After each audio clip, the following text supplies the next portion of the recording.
Minecraft, The Island. Written by Max Brooks. Chapter 15. Take care of your environment so it can take care of you. Standing on the edge of the cliff, feeling my courage and confidence return, I called out, "Not leaving yet, you hear me? I'm just getting started down here." "Ugh," moaned the zombie, prompting me to wave. "Come on over," I taunted, hoping to entice it into a death fall. "Come and get me." I tried some more waving, some more coaxing. I even think I tried dancing. Anything to trick it into taking just one more step over the side. The ghoul just groaned a couple more times, then disappeared into the dark recess of its tunnel. "Of course," I said with a sarcastic shrug, "the one time one of you mobile meatloafs does something smart." With the mindset of a vigilant hunter instead of an awestruck tourist, I made a mental note of every cave and shadow and possible enemy hiding place. I also noted every mineral deposit, every seam of coal and iron, and... Is that iron? I squinted at the bottom of the canyon, right next to the lava lake, at a collection of metal-flecked rocks. They had to be iron. What else could they be? But their color seemed just a shade lighter than the orange ore I was used to. Situational awareness, I told myself, venturing back down the stairs. That's the official term, isn't it? Be aware of my surroundings. Reopening the entrance to the canyon floor, my eyes flicked frantically in all directions. Likewise, my ears scanned for any sound beyond the bubbling of the lake. I stepped gingerly across the blackstone, shivering at the heat radiating up through my feet. One false step, one missed mob. Stopping well away from the edge, I strategized how best to get to the other side. Option 1 meant tunneling around, which meant possibly breaking through into more lava. Option 2 meant placing cobblestone along the side to create a walkway, which meant possibly falling or once again being pushed in. Do I risk it? Is it worth it? If I hadn't been so busy shuddering at either of these scenarios, if I hadn't been so traumatized by nearly being killed 10 minutes ago, I probably would have come to an option 3 a lot sooner. Standing on the blackstone with water behind me and lava in front, I realized the solution. "Water cools lava," I cried, eyes darting from one to the other. "Just throw water on it." I turned and started heading back for the tunnel entrance, then stopped with a shake of my head. Why go back when I've got everything I need right here? Placing a new crafting table on the blackstone, I started to make a furnace, then jumped back as the crafting table promptly burst into flames. "Okay," I said as the table puffed into smoke. "Blackstone transmits heat. Thanks for that tidbit, world." Laying down a new layer of cobblestone, which, by the way, was a lot easier on my slowly baking feet, I soon had my ingots smelting. I then built a cobblestone staircase right up to the base of the waterfall and filled my new bucket, then poured the liquid on the farthest blackstone block. It worked exactly as planned. The canyon around me darkened as lava cooled to shiny, solidified midnight. Well, I reassured myself, at least something good came from washing away my garden that time. Scooping up the water, I repeated the process 2 more times, then walked out onto a warm but solid surface. "Let's see," I began, trotting over to the new mysterious ore. "What are you?" Placing a torch on the wall, I gasped. "Gold!" The word glittered as brightly as the bounty before my eyes. Back in my world, it was the purest symbol of wealth. People wore it, hoarded it, killed for it.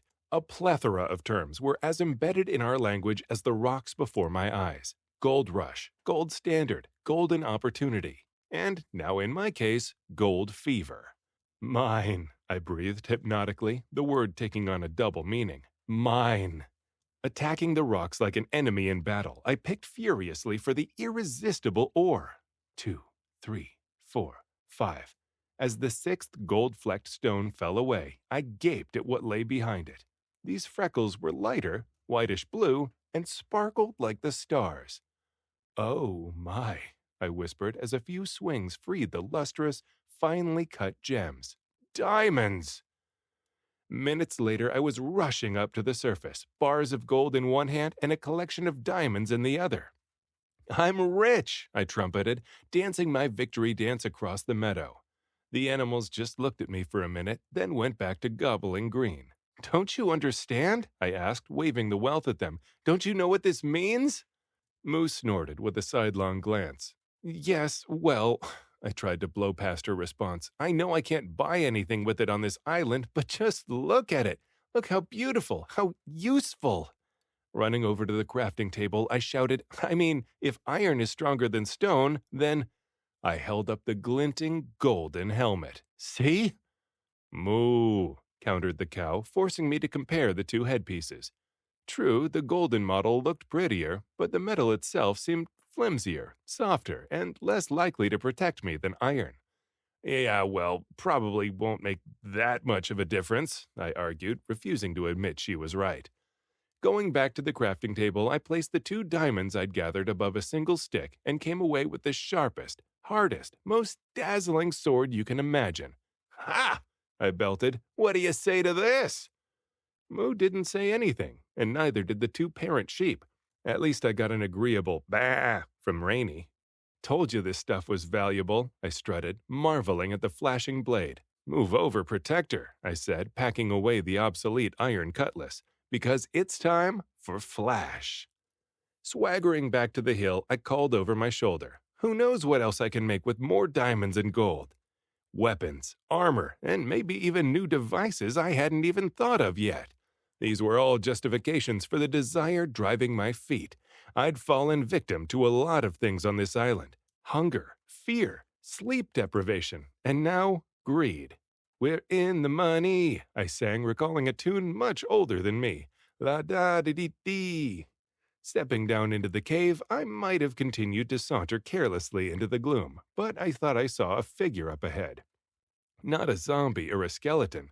It was dressed head to toe in black with a tall hat and, to my great excitement, had healthy, normal skin. It was a person. Hey, I shouted, sheathing my sword and running forward. I'm not alone anymore. I've got company. Getting close enough to touch, I babbled, Where'd you come from? How did you get here? What's your... Glass shattered across my armor, the shards of a bottle thrown by my new friend.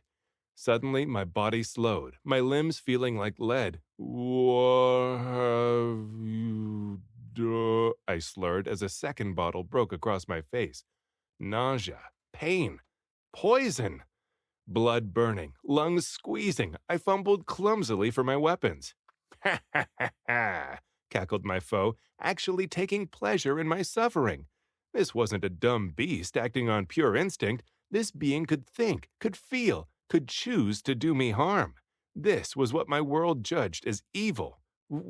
Which, I mumbled as another bottle appeared in its hand. My diamond blade flashed. The witch tottered back. Fighting through waves of dizziness, I cut the laughter into smoke. Food. But my pack was empty. In my mad rush for riches, I'd totally forgotten to restock. Something was hovering at the witch's final resting place. Sugar? Snatching up the little white pile, I staggered up to the surface. Snap! A second battle, the one within my body. Snap! Poison versus hyperhealing. Snap! Would I make it? Could I reach the surface in time? Crashing through invisible walls of agony, I stumbled back up into my bunker and over to the storage chest. Fish! The last 2 salmon went down just as the poison ebbed. Ugh, I groaned, slumping forward, cooling my face on the smooth rock wall. It took several minutes for me to feel well enough to move again. And when my body did, my mind still had a long way to go. Are witches the only people in this world? You'll never guess, I said, shuffling out into the clean, crisp air of the meadow. What was down there? Moo, replied my friend sympathetically. Thanks for not judging me on this one, I said, twitching with a recent memory of pain. Reaching into my pack for the bucket, I added, and thanks for all the milk as well. Topping off the pail, I crafted and filled 2 more. I hope this works as well on poison as it did on zombie flesh. Moo, said my generous pal, no doubt seeing the troubled look on my face. No, you're right, I agreed. This wasn't just another battle with a new kind of mob. This was different. I paused to sift my feelings into words. This was so disheartening because, well, after all this time, I finally found someone like me. Moo, corrected the caring animal with a distinction that made all the difference. Right again, I said with a nod. It wasn't like me, it just looked like me. And just 'cause someone looks like you doesn't automatically make them a friend. Grrrp, growled my stomach, responding to the smell of the milk. Gotta finish healing, I said, and went inside for my fishing pole. Stepping out the back door, I noticed that the 3 squares of wheat were ripe. 1 loaf should be enough to restore me, I thought. I was about to combine the 3 bushels when I noticed something I'd never had before. Remember way back when I tried to combine all my edible ingredients like wheat and sugar and milk into something, but for some reason it never seemed to work? And remember when I realized that the key to combining wheat was just more wheat? Well, now I not only had more wheat, but 2 lumps of sugar, 3 buckets of milk, and a baker's dozen of eggs. Maybe now, I said aloud, arranging them all on the crafting table. 4 seconds later, piece of cake. No, literally. Hovering in the ether was a light brown, frosted confection complete with little red sprinkles. I knew there had to be an answer, I told Moo, setting the large, round, yummy cylinder on the ground. Yes, the ground. For some reason, you can eat a whole loaf of bread, but cake's gotta be eaten in slices. Go figure. I took 1 bite and let out a long, low, zombie-like mmm. Now, if you like desserts, and if you don't, there's something seriously wrong with you, then imagine going without them for nearly a month. Imagine living on a diet of fish, bread, and carrots, none of which had any spices in them, by the way, and suddenly biting into a slice of heaven. Oh, I groaned again, savoring the spongy, moist cake. You know, I said to Moo, this is the first sweet thing I've tasted since the word stuck in my mouth for a moment. Apples. Suddenly, the cake didn't taste so good. No amount of sugar could counter such bitter memories. They were so delicious, I confessed sadly, so crunchy and sweet, and I burned up the tree that could have made more. My mind flashed to the accidental replanting of birch saplings and how easily they could have been oaks. I'll never taste an apple again, I said, shaking my head. They're all gone forever because I thought the saplings were worthless. I took off my gold hat and looked at it. Worth, I repeated to Moo. I think the word means how much you want something and how hard it is to get. I sure understand that meaning now, because I know that 1 apple is worth more than all the gold and diamonds in this world. Moo, she sighed sympathetically. Thanks, buddy, I answered. But feeling bad about a mistake isn't enough. I've got to make sure I don't make the same mistake again.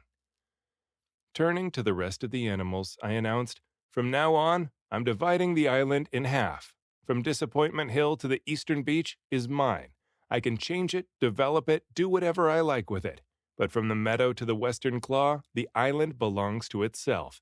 I'll put everything back the way I found it, fill every hole, replant every tree, and leave nothing but footprints when I'm done. To the cheers of moos and baas, I replied, we've got to take care of our environment so it can take care of us.